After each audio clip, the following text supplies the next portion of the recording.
शुरुआत करते हैं बड़ी खबर के साथ। शीना मर्डर केस में हर दिन नए नए खुलासे हो रहे हैं। अब इस पूरी मिस्ट्री में एक अहम किरदार है सिद्धार्थ दास। सिद्धार्थ दास पहली बार मीडिया के सामने आए हैं और दावा किया है कि शीना और मिखाइल उनके बच्चे हैं, जो इंद्राणी के साथ लिव इन रिलेशनशिप के दौरान पैदा हुए। सिद्धार्थ के मुताबिक वो शीना केस में जांच में मदद करने के लिए तैयार है, लेकिन मुंबई पुलिस ने अभी तक उनसे कोई संपर्क नहीं किया है। सिद्धार्थ दास, जो कि इस पूरी मर्डर मिस्ट्री में एक बेहद अहम किरदार है, पहली बार मीडिया के सामने आए हैं और खुलकर बताया है इस केस के बारे में। शीना और मिखाइल को लेकर के उन्होंने कहा है कि दोनों उनकी संतान हैं और इंद्राणी के साथ लिव इन के दौरान ये दोनों बच्चे पैदा हुए। और साथ ही साथ उन्होंने ये भी कहा है कि मुंबई पुलिस अगर उनसे संपर्क करती है तो वो आकर तमाम बातें बताने के लिए तैयार हैं। देवजानी हमारी संवाददाता ज्यादा जानकारी के साथ हमारे साथ जुड़ी है। देवजानी, क्या कुछ कहा है सिद्धार्थ दास से और इससे इस पूरे केस पर अब क्या असर पड़ता हुआ नजर आ रहा है? देखिए, उनका ये कहना है कि इंद्राणी मुखर्जी से उनकी शादी शादी की बात अगर सामने आ रही है तो उनका कहना है कि इंद्राणी मुखर्जी से उनकी शादी कभी नहीं हुई थी। वो दोनों लिविंग रिलेशनशिप में थे और उसके बाद उनके दो बच्चे हुए थे, मिखाइल और शीना। सिद्धार्थ दास का कहना है कि मिखाइल और शीना के पिता वही हैं और उसके बाद 3 साल तक दोनों साथ में रहे और उसके बाद इंद्राणी ने उनको छोड़ के वो शिलांग चली गई। उसके बाद सिद्धार्थ दास ने उनसे संपर्क साधन करने की बहुत कोशिश की थी, लेकिन इंद्राणी ने फिर पलट के उनके तरफ नहीं देखा। उसके बाद सिद्धार्थ दास कोलकाता आ गए थे और पिछले 10 साल से वो कोलकाता में हैं। उनकी दोबारा शादी हो चुकी है, उनका एक बेटा है, क्लास 10 में पढ़ता है। अब उनके बेटे को उनके इस पास्ट लाइफ के बारे में कुछ भी नहीं पता है और यही वजह है कि सिद्धार्थ दास मीडिया से बचते हुए आए हैं, क्योंकि वो नहीं चाहती कि उनके बेटे को उनके पास्ट के बारे में कुछ पता चले।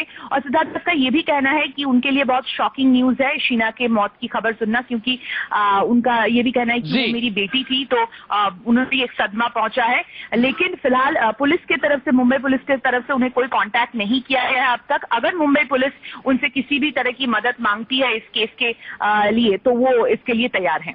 बहुत बहुत शुक्रिया देवजानी इस तमाम जानकारी के लिए। तो सिद्धार्थ दास, जो कि इस पूरी मिस्ट्री में एक अहम किरदार हैं, मुंबई पुलिस देखना होगा कि उनसे कब पूछताछ करती है। इस बीच शीना केस में एक और खुलासा हुआ है। पुलिस के मुताबिक शीना के मर्डर के बाद इंद्राणी ने अपने ही ऑफिस के एक कर्मचारी पर शीना के फर्जी सिग्नेचर करने के लिए दबाव बनाया था, ताकि अंधेरी के उस फ्लैट का लीव इन लाइसेंस एग्रीमेंट खत्म कर किया जा सके, जिसमें कभी राहुल और शीना लिव इन में रहा करते थे। इस काम के लिए इंद्राणी और उसके एम्प्लॉय के बीच में 21 बार ईमेल के जरिए बातचीत हुई थी, जिसका रिकॉर्ड मुंबई पुलिस के हाथ अब लग चुका है। वहीं मुंबई पुलिस का दावा है कि हत्या वाले दिन का सीडीआर भी पुलिस के पास है। तफ्तीश में यह बात भी पता चली है कि इंद्राणी के पास 3 पासपोर्ट थे और साथ ही साथ खबरें यह भी सामने आ रही हैं कि मर्डर में इस्तेमाल हुई कार भी आज मुंबई पुलिस को मिल सकती है। शैलेंद्र ज्यादा जानकारी के साथ हमारे संवाददाता मुंबई से हमारे साथ हैं। शैलेंद्र, आज का दिन इस इन्वेस्टिगेशन के लिए कितना अहम है और लगातार एक एक करके जो खुलासे हो रहे हैं उससे इस केस को सुलझाने के कितने नजदीक है अब पुलिस?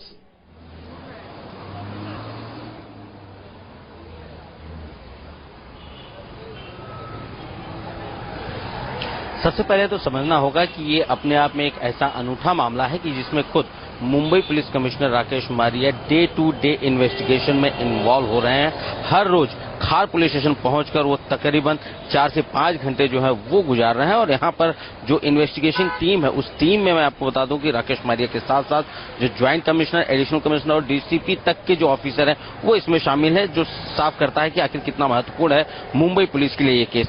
साथ ही 2 दिन पहले से ही मुंबई पुलिस इस तरह के दावे कर रही कि जिस कार का उपयोग किया गया था, जिस कार में ये तीनों सवार होकर रायगढ़ गए थे और जिसमें शीना को मौत के घाट उतारा गया था, वो कार दरअसल मुंबई पुलिस को मिल गई है और बस अब देरी है तो उसे जब्त करने की। तो आज ऐसा माना जा रहा है कि वो कार जो है वो कई लोगों के जरिए काफी लोगों को बेची गई और वो कार अब मुंबई पुलिस ने ट्रेस कर लिया। तो ऐसा माना जा रहा है कि आज जो कार का मालिक है वो खुद कार लेकर मुंबई बिल्कुल एक एक करके इसी तरह से कड़ियां जोड़ रही है पुलिस लगातार हर रोज, ताकि इस केस को जल्दी से जल्दी सुलझाया जा सके। बहुत बहुत शुक्रिया शैलेंद्र इस जानकारी के लिए।